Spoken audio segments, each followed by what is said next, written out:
ఉండొద్దు. మా BRS party ఎమ్మెల్యేలు తర్వాత మా అధ్యక్షుడు మా వర్కింగ్ ప్రెసిడెంట్ ఎవ్వరు కూడా పండుగ చేసుకోవద్దు. అందరు కూడా బాధపడాలి. వాళ్ళ ఎమ్మెల్యేని ఇన్సల్ట్ చేయాలని ఇలా నువ్వు నన్ను అరెస్ట్ చేస్తేవి.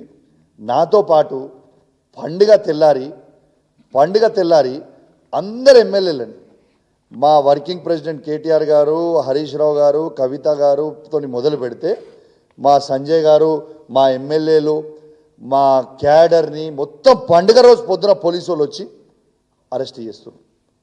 సరే నువ్వు అరెస్ట్ చేసినావు సంతోషం. మరి మా వాళ్ళని అరెస్ట్ చేసినావు, పాపం వాళ్ళ ఇంట్లో అరెస్ట్ చేసినావు. మరి పాపం పోలీసు వాళ్ళకు కూడా వేలాది మంది ఫోర్సు, దాదాపు ఒక 2000 మంది పోలీసు వాళ్ళు అనుకుంటా మొత్తం రాష్ట్ర వ్యాప్తంగా ఇంకెక్కువనే ఉన్నారు. ఆ పోలీసు వాళ్ళని కూడా మా క్యాడర్ ఇంటికి వస్తారు అరెస్ట్ చేసుడు, మా ఎమ్మెల్యేలను అరెస్ట్ చేసుడు, ఎమ్మెల్సీలను అరెస్ట్ చేసుడు, ఎంపీలను అరెస్ట్ చేసుడుతోని పాపము ఆ పోలీస్ మిత్రులకు కూడా పండుగ ఉంటుంది కదా, వాళ్ళకి కుటుంబ సభ్యులు ఉంటారు కదా, వాళ్ళ ఇంట్లో పూజలు ఉంటాయి కదా, వాళ్ళ ఇంట్లో మరి వాళ్ళ గురించి అన్న నువ్వు ఆలోచన చేయవా? ఇవాళ నన్ను ఆ విధంగా అరెస్ట్ చేసి తీసుకుపోయి రాత్రి మీకు ఇంకోటి చెప్పాలి ఇప్పుడు ఇంపార్టెంట్. నన్ను అరెస్ట్ చేసినాక తీసుకుపోయి నన్ను జడ్జి గారి దగ్గర ప్రొడ్యూస్ చేయాలి కదా. జడ్జి గారి దగ్గర ప్రొడ్యూస్ చేయకుండా మొత్తం దోమలు కుట్టే రూమ్లో నన్ను వేసి నువ్వు అనుకోవాలి ఇలా పొద్దున, రేపు పొద్దున ఉన్నది నేను ఎంక్వైరీ చేస్తాను. మళ్ళీ అది పనుకొని ఉంటే ఆ రూమ్లో 2 కెమెరాలు పెట్టింది.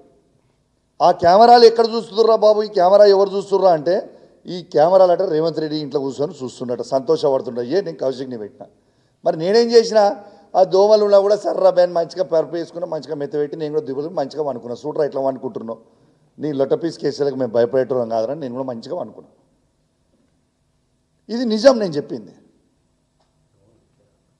ఇలా వాస్తవంగా నాకెట్లా ఇది కన్ఫర్మ్ అయింది రేవంత్ రెడ్డి గారు చూస్తున్నారంటే, నేను వచ్చే కంటే ముందు మా అడ్వకేట్లు వచ్చి లోపలికి నాతో వచ్చిన అడ్వకేట్లు లోపలికి వచ్చిన తర్వాత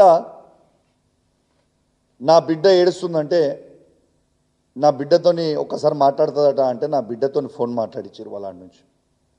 ఏడుస్తుంది, అరొచ్చిపోయినాం అంటే అరే ఏం కాదు ధైర్యంగా ఉండండి అని నా బిడ్డకి ఆ అడ్వకేట్ ఫోన్ నుంచి చెప్పి don't worry I will come back అని నేను చెప్పిన తర్వాత రేవంత్ రెడ్డి గారు ఆఫీస్ నుంచి ఇంటెలిజెన్స్ ఐజీ శివధర్ రెడ్డి గారు ఫోన్ చేసి సిపిని వాయిస్తాడు. ఆయనతో ఫోన్ ఎట్లా మాట్లాడిస్తున్నా, మీరు ఫోన్ మాట్లాడుతున్నాడా కూర్చొని ఎట్లా మాట్లాడిస్తున్నా అని ఆయన అడిగాడు. సిపి ఫోన్ చేసి ఏసీపీని తిడతాడు. ఇది నిజం. ఇదేం ఆనందమే, ఇదేం సాడిస్టిక్ నేచర్వా, ఓ సైకోగాడు అయిపోయినావు నువ్వు. పండుగ రోజు మొత్తం తెలంగాణలో అందరిని అరెస్ట్ చేస్తావంటే నువ్వు ఏడ దొరికినవరా నాయన, మాకేడ సీఎం రా నా బాబు దరిద్రానికి.